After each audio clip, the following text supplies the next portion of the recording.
တို့နဲ့ဒီ2020ရွေးကောက်ပွဲကိုလုံးဝအယုံကြည်မရှိပါဘူးဒီ2020ရွေးကောက်ပွဲဟာ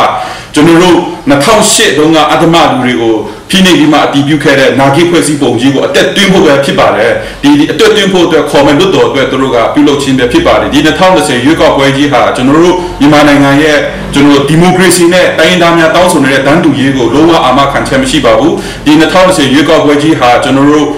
တစ်ဖက်သက်သူတို့အနေနဲ့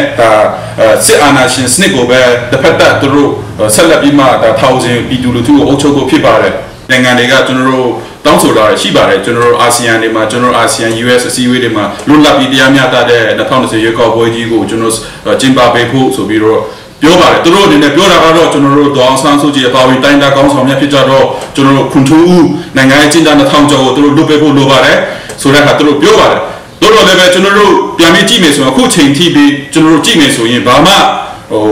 စီယုံမှန်ခွင့်လွတ်လပ်စွာတည်မီဒီယာတွေကိုလည်းကျွန်တော်အလုပ်ဆောင်မှန်ခွင့်မရှိဘူးဖန်ဆီးမှုတွေပိုပြီးများလာတာတွေ့ရပါတယ်ကျွန်တော်လွန်ခဲ့တဲ့စက်တင်ဘာလဆိုရင်ကျွန်တော်တန်ခါတော်တွေအများကြီးကိုသူတို့ပြန်ပြီးဖန်ထားတာတွေ့ရပါတယ်ကျွန်တော်တို့စူတောင်းပွဲတက်တဲ့လူလည်းဖန်တာကိုတွေ့ရပါတယ်ဘာမှကျွန်တော်တို့2010တာကျွန်တော်လာမဲ့တလကြော်ကြော်ဆို2010ဆိုတော့ရောက်ပါပြီဖြစ်ပါတယ်ဒါပေမဲ့ကျွန်တော်တို့ဘာမှကျွန်တော်လွတ်လပ်တဲ့ဟာတွေကျွန်တော်တရားမျှတတဲ့ဟာတွေဘာမှကျွန်တော်တို့အရေးအယောင်တစ်ခုမှမတွေ့ရပါဘူးလွတ်လပ်စွာစီယုံမှန်ခွင့်လည်းကျွန်တော်တို့မတွေ့ရခုချိန်ကြီးလည်းကျွန်တော်တို့ဒီပါတီဖွဲ့ပန်ခွင့်တို့ကျွန်တော်